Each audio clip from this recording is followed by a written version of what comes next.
Next topic है आपका moving coil galvanometer. ठीक है, इंपॉर्टेंट टॉपिक है।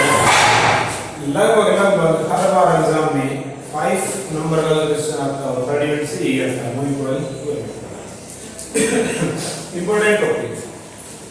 पिछले टॉपिक में आपने ये पढ़ा था कि जब भी कोई करंट कैरिंग कॉइल है और आप उसको मैग्नेटिक फील्ड में रख देते हो तो उसके ऊपर क्या लगता है, टॉर्क। और टॉर्क की वजह से वो कॉइल क्या होनी शुरू हो जाती है, रोटेट होनी शुरू हो जाती है।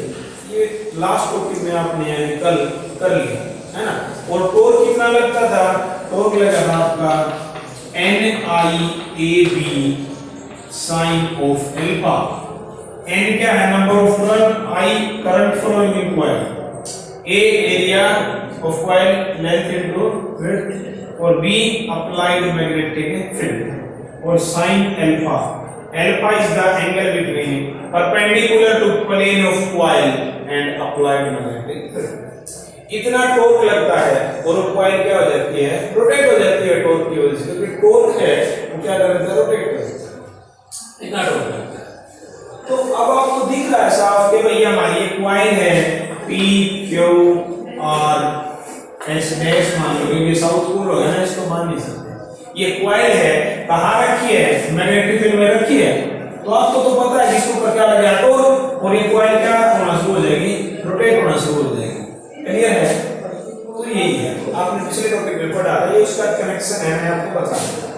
तो अब हम करते हैं मूविंग कॉइल। तो जो भी आपका डिवाइस है, आपको इसके अंदर मेनली 4 चीजें लिखनी होती हैं। फर्स्ट थिंग्स तो क्या यूज होने वाला है, क्या काम आएगा। दूसरी चीज उसका प्रिंसिपल, और तीसरी चीज उसका कंस्ट्रक्शन, कैसे बना हुआ, क्या क्या उसमें, एंड फोर्थ इट्स वर्क। ये 4 पॉइंट आपने। अब एक मैंने आपको बता दिया कि मेन पॉइंट तो यही आपको भी दिख रहा है कि जब कोई करंट कैरिंग कॉइल कहां रखी जाती है, मैग्नेटिक फील्ड में, उसके ऊपर क्या लगता है, टॉर्क लगता है। इसको अच्छी तरह से आप क्या कहोगे, whenever a current carrying coil placed in magnetic field it experience torque। जब कोई current carrying coil magnetic field में रखी जाती है उसके ऊपर क्या लगता है, टॉर्क। अब अपना टॉपिक स्टार्ट करते हैं। तो सबसे पहला तो आप हेडिंग बनाओगे मूविंग कॉइल गैल्वेनोमीटर। तो क्या होता है, ये ऐसा डिवाइस है जो स्मॉल करंट को मेजर करता है। क्या करता है, स्मॉल करंट को मेजर यानी डिटेक्ट करता है। ठीक है, मूविंग कॉइल गैल्वेनोमीटर एक ऐसा डिवाइस है which is used to measure or detect the small electric current। तो काम क्या है इसका पता चल गया सबको कि गैल्वेनोमीटर है, जैसे करंट को कौन रीड करता है, एमीटर। इस स्मॉल करंट को रीडिंग लेने के लिए क्या यूज करेंगे, मूविंग कॉइल गैल्वेनोमीटर। तो आप देखो moving coil galvanometer is a device which is used to detect or measure small electric current। Okay, आगे इसका प्रिंसिपल।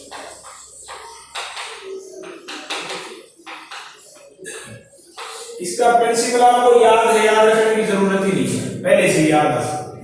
वही है इसका प्रिंसिपल कि जब कोई current carrying coil magnetic field में रखी जाती है उसके ऊपर क्या लगता है, टॉर्क। यही है मेन बात।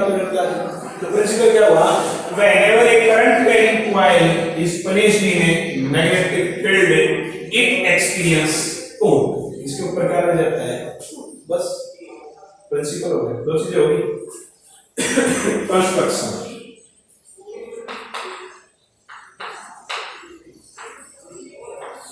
साथ के साथ याद करते चलो, ठीक है।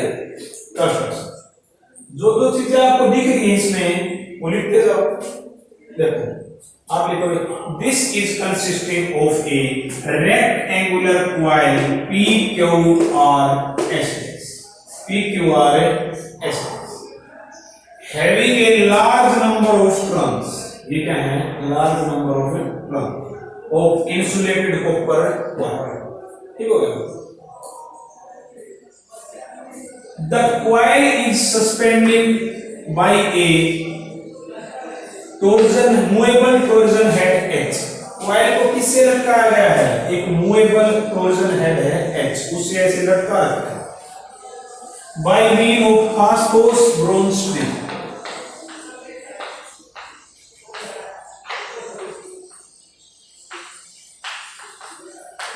एक खास तरह का मटेरियल होता है ये फास्फोरस ब्रोंज स्ट्रिप, उससे हमने इसको क्या किया है, सस्पेंड किया है, लटकाया है। क्लियर है?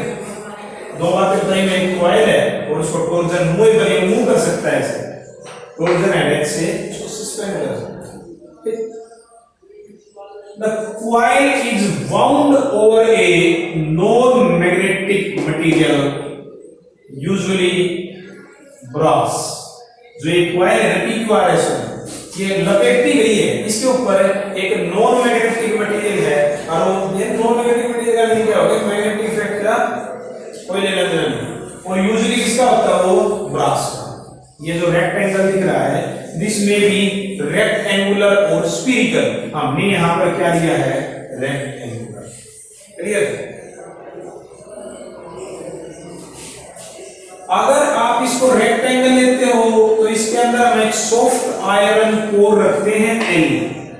अगर आप रेक्टेंगल लोगे तो वो आपने क्या लेनी है, सिलेंड्रिकल। सॉफ्ट आयरन कोर जो आप लोगे अंदर वो क्या लेनी, जैसे ले रखा है सिलेंडर। अगर आप स्फीरिकल लेते हो इसको तो फिर उसको क्या लेंगे, हमें सर्कुलर, क्या लेंगे, सर्कुलर। क्लियर है भाई? एक बार फिर देखो इसका। This consisting of a coil PQRS1 which is wound over a non-magnetic material, ठीक है, which is rectangle in shape. L is the soft iron core, ठीक है। This coil is suspended by a movable torsion head H. ना हो गया, आगे चलिए। अपर and तो coil का कहां से कनेक्ट हो गया, H से, and which is connected to terminal P1. And lower end of coil is connected to the hair spring S dash. Coil का lower end किससे जुड़ा है, तो देखते जाओ, लिखते जाओ, कोई खास बात नहीं है। Lower end किससे जुड़ा है, hair spring S dash, which is of quartz, और ये spring भी होता है, ये भी इसका होता है phosphorus bronze steel। upper end तो आपके spring का lower end से जुड़ा है coil से, and lower end of spring is connected to the terminal P2। lower end है वो किससे जुड़ गया, terminal P2 से connected, ठीक है। और क्या, और ये magnetic field दिख रही है, there are strong magnetic field which is produced by two cylindrical pole pieces N and S। north और south दो पोल लगा रखे हैं, जिनसे क्या है, strong magnetic field प्रोड्यूस होते हैं। क्लियर है? The arrangement is such that the coil rotate without touching both this soft iron core L and magnetic pole pieces। इस तरह से हमने इसको दर्शाया है कि एक coil जब रोटेट होती है ना, क्या होती है, रोटेट घूमती है, तो ना तो ये मैग्नेटिक पोल से स्ट्राइक करती है और ना इससे स्ट्राइक करती है। This make the field radial। क्या करता है, क्या बनाता है, फील्ड को रेडियल। मैग्नेटिक फील्ड रेडियल होने का मीनिंग पता क्या है, कि कॉइल का जो प्लेन है वो मैग्नेटिक फील्ड के ऑलवेज क्या रहेगा, परपेंडिकुलर। ऑलवेज क्या रहेगा, एंगल 90 रहेगा। तो जो ये sin अल्फा का टॉर्क में, तो sin 90 की वैल्यू कितनी हो जाएगी, 1।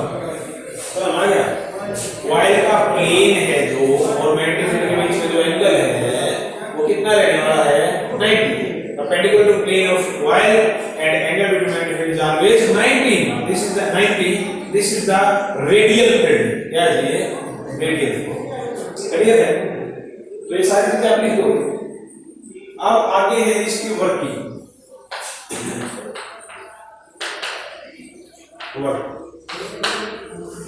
आप देखो भाई इसकी वर्किंग लगभग आपके समझ में आ चुकी होगी। जब भी आपने कहीं पर भी करंट मेजर करना है, आप इन टर्मिनल P1 और P2 के बीच में जोड़ दोगे। टर्मिनल P1 P2 से क्या जोड़ना है, तो कॉइल का अपर एंड और कॉइल का लोअर एंड।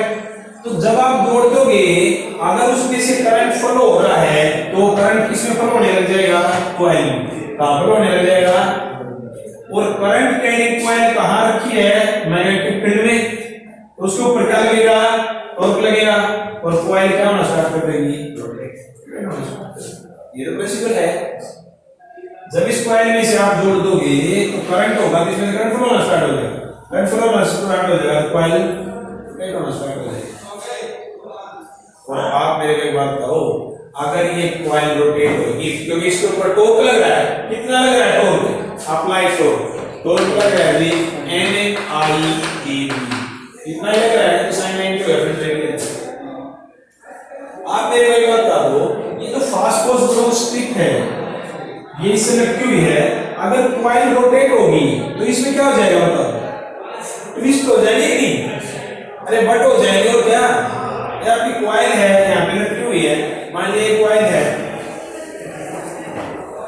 ये कॉइल है, मैंने धागे से बांध इसको ऐसे लटका रखा है, रबड़ से बांध के लटका रखा है, अगर ये ऐसे रोटेट होएगी तो जिससे मैंने लटका उसमें क्या आ जाएंगे, ट्विस्ट आ जाएंगे कि नहीं आ जाएंगे, आपके बात समझ आ रही है। तो let theta are total twist, समझ आ गया। अब आप मेरे को बता दो, इसमें ट्विस्ट होगी टॉर्क की वजह से, अब ट्विस्ट होगी तो इक्विलिब्रियम आने के लिए आपका रिस्टोरिंग टॉर्क आएगा, और जो इसको क्या कर देगा, उतार देगा ट्विस्ट। आपके बात समझ में आ रही है, क्या आएगा, आप मेरे को बताओ, मेरे पास एक इलास्टिक है, कोई रबड़ है, मैंने इसको खींच लिया, फोर्स लगा, बढ़ गया। अब अगर मैं छोड़ दूंगा तो वापस आ जाएगा, क्यों भाई, क्योंकि जितनी मैंने फोर्स लगाई है उतनी क्या है, रिस्टोरिंग फोर्स, जो उसको वापस अपने पैर वाली पोजीशन में ले आती है। यही काम यहाँ भी होता है। सिंपल एग्जांपल, आप झूला झूल रहे हो, और मान लिया आप झूला झूल रहे हो और जो रस्सा है उसके अंदर क्या आ गई, ट्विस्ट आ गई, वो ट्विस्ट अपने आप उतर जाएंगे ना, अगर आप छोड़ दोगे उसको, खाली को आप करके देखना प्रैक्टिकल, उसमें ट्विस्ट हो गया, आप उसको छोड़ दो फ्रीली, क्या हो जाएगा, ट्विस्ट अपने आप उतर जाएगी नहीं, क्यों, क्योंकि यहाँ पर restoring torque comes into play, in the equilibrium position applied torque is equal to restoring. अरे वो फोर्स वाली बात, जितनी अप्लाइड फोर्स लगाई उतनी क्या लग रही है, वापस लाने के लिए रिस्टोरिंग। तो भाई आपका मान लिया कि थीटा टोटल ट्विस्ट थे, and let K is restoring torque per unit twist, एक यूनिट ट्विस्ट में जो रिस्टोरिंग टॉर्क लगता है ना, वो कितना लगता है जी, K। तो टोटल रिस्टोरिंग टॉर्क कितना हो गया, total restoring torque K theta हो गया भाई, but total number of twist तो थीटा है, माने 50 है, और एक ट्विस्ट के लिए आपका एंटी टॉर्क है, मान लिया वो K है, तो टोटल एंटी टॉर्क कितना होगा, ये थीटा है। और इन द इक्विलिब्रियम पोजीशन है applied torque is equal to restoring torque, दोनों बराबर है, तो क्या लिखोगे आप, NIEB is equal to K theta. आपने क्या निकाला इस इक्वेशन से, काम क्या आता है, करंट को स्टडी करेगा, करंट निकालना है तो यही हमें चाहिए, क्या आ जाएगा, K theta divide by N, current measure हो गया।